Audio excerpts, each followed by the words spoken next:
Question number 4 करने लगे हैं आज।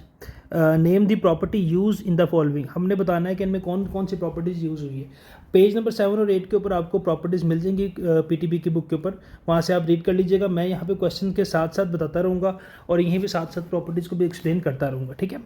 तो सबसे पहले नंबर पे आ जाएँ। हमने प्रॉपर्टी बतानी है, जस्ट इसमें सॉल्व हमने कुछ भी नहीं करना, जस्ट प्रॉपर्टीज़ बतानी है। और ये क्वेश्चन शॉर्ट क्वेश्चन के लिए तो नहीं, एमसीक्यूज़ के लिए आ सकती है। मैं आज आपको ना एक्सरसाइज के एंड में बता भी दूंगा कि कौन से क्वेश्चन शॉर्ट के लिए और कौन से लॉन्ग के लिए, ठीक है। पहला पार्ट है जी a+4+b bracket close plus b is equal to a plus bracket start 4+b। आपने देखना जब भी हमारे पास तीन टाइप के वेरिएबल्स आ जाए, जैसे कि a, 4 और b, ये 3 टाइप्स के हमारे पास वेरिएबल्स हैं। जब भी हमारे पास वेरिएबल 3 टाइप्स के हों तो इसमें प्रॉपर्टी आती है एसोसिएटिव। एसोसिएटिव प्रॉपर्टी क्या होती है? एसोसिएटिव प्रॉपर्टी ऐसी प्रॉपर्टी होती है जिसमें 3 टाइप्स के क्या होते हैं, वेरिएबल्स होते हैं हमारे पास, ठीक है। जैसे कि a, 4 और b, ये 3 टाइप्स के वेरिएबल है और वही राइट साइड पर भी इस्तेमाल हो रहे हैं। तो एसोसिएटिव प्रॉपर्टी है। और इनमें कौन से सिंबल्स आ रहे हैं? अगर आप गौर से सिंबल कौन सा आ रहा है, इसमें प्लस का सिंबल ही आ रहे हैं। तो associative property with respect to WRT का मतलब with respect to addition, with respect to addition, क्योंकि हम प्लस को कहते हैं एडिशन, ठीक है। या हम इसको एसोसिएटिव प्रॉपर्टी ओवर एडिशन भी कह सकते हैं, बात एक ही है। नीचे आ जाए, √2 प्लस √3 पार्ट 2 है इज इक्वल टू √3 प्लस √2। अब इसमें देखें कितने टाइप के वेरिएबल हैं हमारे पास, √2 और √3, 2 टाइप्स के वेरिएबल आ रहे हैं। जब 3 टाइप के वेरिएबल हो वो एसोसिएटिव प्रॉपर्टी होती है, और जब 2 टाइप के वेरिएबल हो वो होती है कम्यूटेटिव प्रॉपर्टी। कम्यूटेटिव प्रॉपर्टी होती है, ठीक है। कम्यूटेटिव प्रॉपर्टी, और इसमें भी सिंबल कौन सा आ रहा है? प्लस का ही आ रहा है, ठीक है। तो commutative property with respect to addition या commutative property property over addition, ठीक है, यूँ भी कह सकते हैं। अब थर्ड पार्ट पे आ जाए तो x minus x is equal to 0। अब देखें इसमें कितने टाइप के हमारे पास वेरिएबल हैं। वेरिएबल एक ही टाइप का, वो है x, ठीक है। और जो वेरिएबल है हम उसी को ही सब्ट्रैक्ट भी कर रहे हैं। जब एक हमारे पास नंबर हो और उसी को सब्ट्रैक्ट करें दूसरे के साथ, तो वो हमारे पास होता है उसका एडिटिव इन्वर्स होता है। जैसे कि ये x में से x निकालेंगे, डेफिनेटली 4 आएगा। जब भी दो वैल्यूज़ को सब्ट्रैक्ट करने से आंसर 0 आ रहा हो, ठीक है, तो उस तरह और दोनों वैल्यू सेम हो तो उसको कहते हैं हम एडिटिव इन्वर्स कहते हैं। क्या कहते हैं इसको? हम एडिटिव इन्वर्स।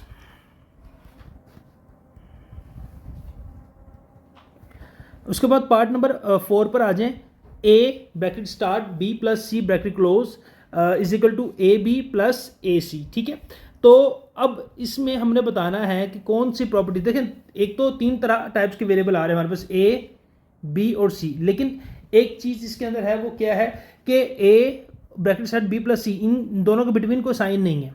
अगर इन दोनों के बिटवीन प्लस का साइन होता तो मैं इसको कह सकता था ये एक एसोसिएटिव प्रॉपर्टी है। अब चूंकि इनके बिटवीन कोई साइन नहीं है, मल्टीप्लाई हो रहा है, और डेफिनेटली जब मैं इस लेफ्ट साइड को मल्टीप्लाई करूंगा, जब इस a को मल्टीप्लाई करूंगा b के साथ तो ab बन जाएगा, और इस a को जब c से करूंगा तो ये मेरे पास ac बन जाएगा। तो ये डिस्ट्रीब्यूट हो रहा है, तो ये तो डिस्ट्रीब्यूटिव प्रॉपर्टी है। ये क्या? एक डिस्ट्रीब्यूटिव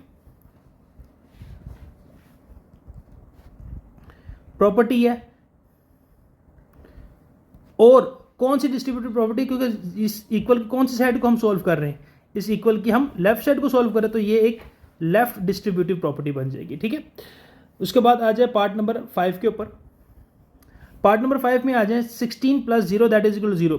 अब ये बात हमें मालूम है कि जब भी कोई एक हमारे पास वैल्यू हो उसके अंदर जब 0 को ऐड करें, 0 के अंदर कैसी प्रॉपर्टी होती है, जब भी वो किसी वैल्यू के साथ ऐड होता है तो उससे उसके मैग्नीट्यूड के ऊपर कोई फर्क नहीं पड़ता। तो इसको कहेंगे हम एडिटिव आइडेंटिटी। एडिटिव आइडेंटिटी यानी कि हम इसको ऐड करने के बावजूद भी इससे इसके मैग्नीट्यूड पे कोई फर्क नहीं पड़ रहा। पार्ट नंबर 6 पर आ जाएं। पार्ट नंबर 6 में क्या कहता है? 100 multiply by 1 that is equal to 100, यानी कि 1 के अंदर एक ऐसी प्रॉपर्टी है वो जिससे भी मल्टीप्लाई होता है उससे उसके मैग्नीट्यूड में कोई चेंज नहीं आता। जिस तरह 0 ऊपर 0 के अंदर एक ऐसी प्रॉपर्टी है वो जिस भी वैल्यू के अंदर ऐड और सब्ट्रैक्ट होता है उससे उसके मैग्नीट्यूड में कोई चेंज नहीं आता। इसी तरीके से 1 के अंदर एक ऐसी प्रॉपर्टी जिस भी वैल्यू के साथ मल्टीप्लाई या डिवाइड होता है उससे उसके मैग्नीट्यूड में कोई चेंज नहीं आता, ठीक है। तो ये एक मल्टीप्लिकेटिव आइडेंटिटी है, क्योंकि यहाँ पे मल्टीप्लाई हो रहा है ना, इसलिए मल्टीप्लिकेटिव आइडेंटिटी। उसके बाद नेक्स्ट आ जाए पार्ट नंबर 7 के ऊपर। 4 multiply by 5, 4 multiply by bracket start 5 multiply by 8 is equal to 4 multiply by 5 bracket close multiply by 8। ठीक है, तो ये यहाँ से बात आपको समझ में आ रही है। ये एक वैल्यू क्या हो रही है आपस में, 3 टाइप्स की इसमें वेरिएबल्स हैं, 4, 5 और 8, और इनके बिटवीन मल्टीप्लाई का साइन है दोनों में। पिछले क्वेश्चन में तो ये था ना कि यहाँ पे एक में प्लस का साइन था, दूसरे में मल्टीप्लाई का साइन था। यहाँ पे दोनों के बिटवीन कौन सा साइन है, मल्टीप्लाई का ही साइन है। तो ये 3 टाइप्स के हमारे पास इसमें वेरिएबल आ गया, तो ये एक एसोसिएटिव प्रॉपर्टी हो जाएगी, एसोसिएटिव प्रॉपर्टी हो गई हमारे पास। ठीक है, लेकिन इसमें ऑपरेशन कौन सा आ रहा है, मल्टीप्लाई का। ठीक है, तो एसोसिएटिव प्रॉपर्टी अंडर मल्टीप्लिकेशन। ठीक है, क्योंकि इसमें ये मल्टीप्लाई हो रहा है।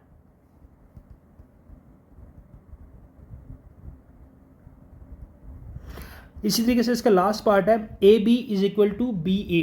अब ए बी और बी ए ये दोनों इसमें 2 टाइप के वेरिएबल है, लेकिन इनमें क्या हो रहा है, जब भी 2 टाइप के वेरिएबल आ जाए वो कम्यूटेटिव प्रॉपर्टी होती है, और दोनों मल्टीप्लाई करने से सेम आ रहा है, तो ये कम्यूटेटिव प्रॉपर्टी बन जाएगी।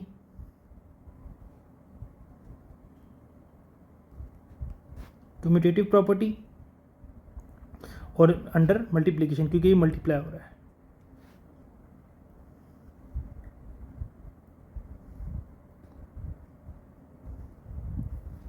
ओके, उसके बाद क्वेश्चन नंबर 5 पर आ जाए। ये बड़े आसान सवाल है, एमसीक्यूज के लिए है। ये क्वेश्चन नंबर 5 भी सेम है, name the property used in the following. तो हमने बताना है इनमें कौन सी प्रॉपर्टी इस्तेमाल हुई है।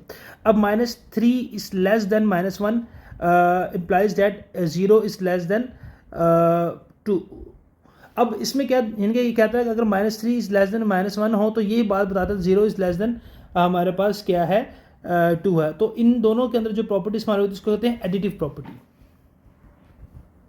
एडिटिव प्रॉपर्टी, क्योंकि दोनों साइड पर सेम रूल अप्लाई हो रहा है। सेकेंड पार्ट पे आ जाए, if a is less than b then 1/a is greater than 1/b।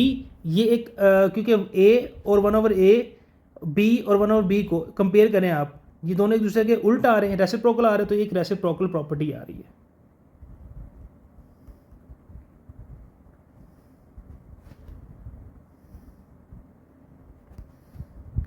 उसके बाद पार्ट नंबर 3 पर आ जाए, if a is less than b then a plus c is also less than b plus c। इन दोनों में same property आ रही है, तो वही एडिटिव प्रॉपर्टी, क्योंकि दोनों में हमारे पास सेम रूल अप्लाई हो रहा है, एडिटिव प्रॉपर्टी है। उसके बाद पार्ट नंबर 4 पर आ जाए, if a c is less than b c then and c is greater than 0 then a is less than b. तो यहाँ पे जो सी प्रॉपर्टी अप्लाई हो रही है, मल्टीप्लाई करने से हो रही है, ये आ रही है, तो इसे मल्टीप्लिकेटिव प्रॉपर्टी आ रही है। ठीक है,